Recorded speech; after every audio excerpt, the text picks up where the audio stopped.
Oh, man. Yeah. Let's go. Spring turkey season 2015 started out with a bang for the Woods to Word team. Steve and Big A enjoyed a first together, doubling up on two nice gobblers. And needless to say, this uncle and nephew tag team were pumped with excitement. Absolutely awesome. It was a first for me. With my nephew, Austin, we talked the night before about doubling up on two longbeards, and it worked out just textbook for us. Two big longbeards come by. We counted to three, 1, 2, 3, and dropped them in their tracks. Wonderful day.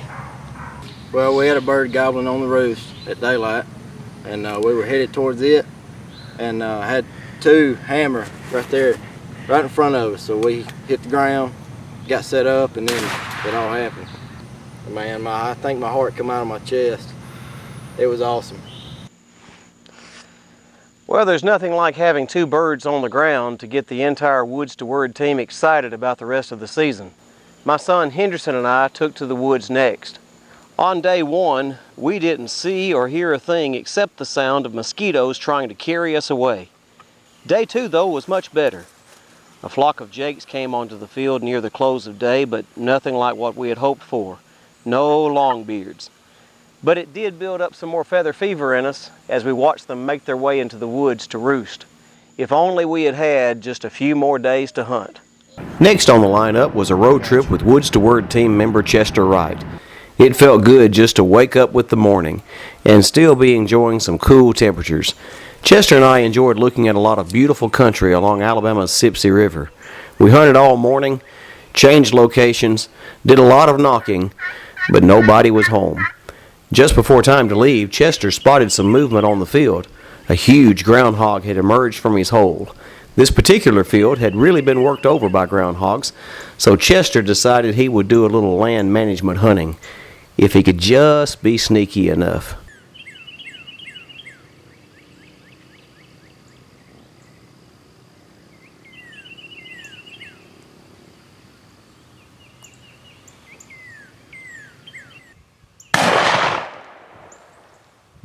I think we got it within about 40 yards, and he was right near his hole, like I thought, and he was getting ready to go in it, but we think we got him anyway. But anyway, we need to take him out of the field so he won't be making too many holes in the field. And What do you think he would score? About a 170 in the Boone and Crockett. And we looked for him, tried to get him out of his hole, but we couldn't, so we just left him and got a head on in now and get old Jeff May back home. Well, you knew that sooner or later we had to get this guy in on some action. Actually, Eddie Simmons is always live action, no matter what you're doing. He's the life of our party, especially when the woods are dead and nothing is happening. We switch over to just having fun.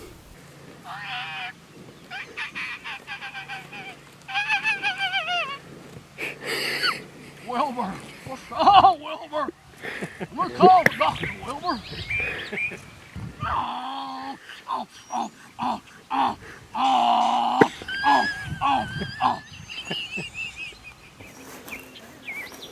All right, we're up here in the Tennessee Hills, and we've had a bad day turkey hunting, and we hadn't killed nothing, but I tell you what, this goat's in bad trouble. So what I'm gonna do is help him out a little bit so he can get out of here. Yeah, there you go, boy. He's a spike. Yeah, look at him. He said, I know you. He said, I know you. You come through here with nothing on the back of your Jeep. You can't kill nothing. See if you can get him through there now. Huh? See if you can get his head back through there. See if he'll go back through. Back up, back up. Back up! Boy! Wait a minute, boy. Now back up.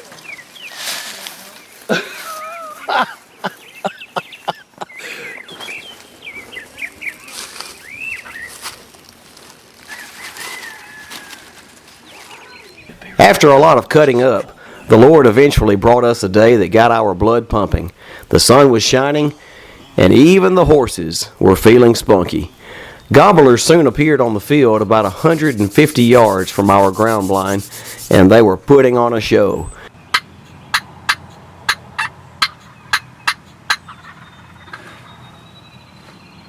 Gobbler. Told you I could get him. We enjoyed watching the dance, but they wouldn't let us come to the ball. They just stayed hung up and would not come our way, no matter what we tried. Folks, we got close, but we didn't get no cigar. This is turkey hunting. Gobble, gobble, gobble.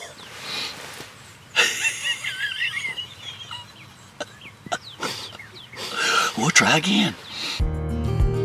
And so we will. But first, I had to make my way to Jennings, Florida, to spend some good time with some great folks and preach the word. Upon arriving, I was invited to the home of Steve and Debbie Dowling for a wild game supper. They had all kinds of food: bear, deer, rabbit, squirrel, and rattlesnake. The name of it's on it. See, Does it rattle when you bite into it? Does it rattle when you bite Yeah, does it bite into it? It makes your teeth grow long. Makes your teeth grow long? You get fangs? Yeah. Oh, okay. All right. As long as you don't eat too much. How long you been eating it? That's probably I was 10 years old. Really? You'll eat anything that won't eat you first, right? That's right. I was happy to see that after lunch, someone had picked up Hoof Prints to His Prints and was tracking through its pages. For the week, I was blessed to stay in the home of Nick and Alene Law. Nick had my days lined up just right. At night, I preached the word, and in the mornings, we hunted the bird. Going up on the Sycamore Hunting Club along the Loppahaw River, and going to try to get us one of them long beards this morning. Hope he's going to be hollering in the tree for us when we get there. Y'all come along with us and let's see if we can get him.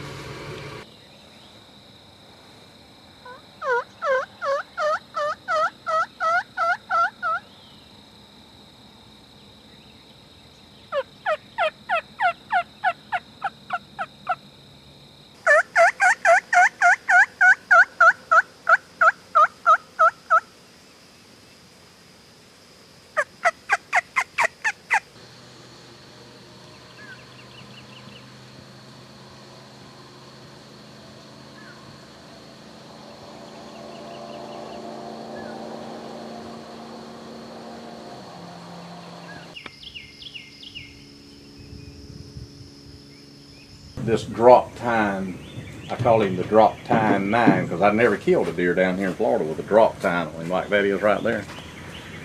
But I just looked out one morning, I went up and it was really cold.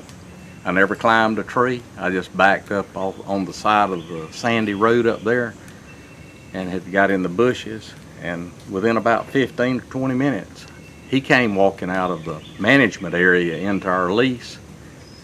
And I made one shot at him at about 45 yards and killed this one. He just walked up on me. And of course, I wanted my grandkids and daughter-in-law to see him, so I said, "Can y'all come help me load this large deer I got?" We had to drag him. He ran about 50 yards out in the wood. We drug him out and loaded him on the truck. Well, that's a good deer. I probably could have loaded him myself, but I wanted them to see him in the woods. Right.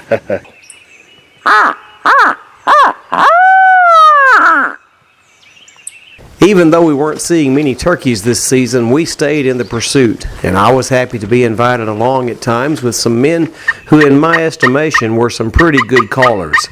Our Tennessee hunts remained unproductive, but near the end of the season, Eddie got pretty pumped when he saw something big on the field. Wow, that's the biggest turkey I ever seen in my life. I can't believe it. Wow. Eddie, that is not a turkey. That is an emu. Oh.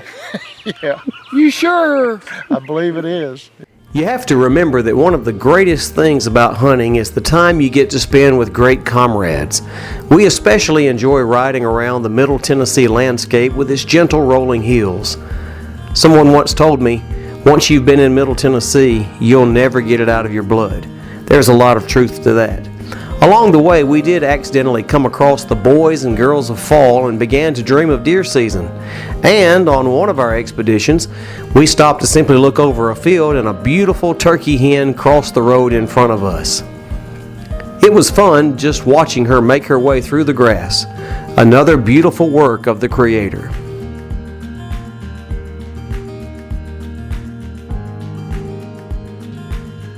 At last, we were off to one of our favorite pastimes, eating some good food. We came across the Delina Country Store in Delina, Tennessee, named after Mrs. Delina Marshall, who was obviously a great influence on her community. We enjoyed sitting in the store that was a real throwback to the past. The store owner, Larry Payne, took us back to yesterday by opening some old ledgers from the past. We actually have two of these, a 1914 and a 1916. Alphabetically, they have everybody's name listed in here. Wow. And everybody has a page number. And if you go back to those pages, 1914, Nublin March, there's January 15 leather, cost 55 cents. A tie cost a quarter. Salmon cost 10 cents. Sardines cost 10 cents. Syrup cost 60 cents. Candy 5, goods 65 for 70 cents. And he kept tab, and at the end of everything, it was normally settled in full. Or this was settled in 1915, which was the next ledger. The old Delina Country Store is open every day except Monday and features Friday night catfish, frog legs, and gator tail. Barbecue is served on Saturday, and they always enjoy their Sunday crowd. Turkey season 2015 did not bring us as many gobblers as we would have liked, but as we always say, there's never a bad day in the woods. We invite you to continue to join us for more great days in the outdoors, and always thank God for that special time.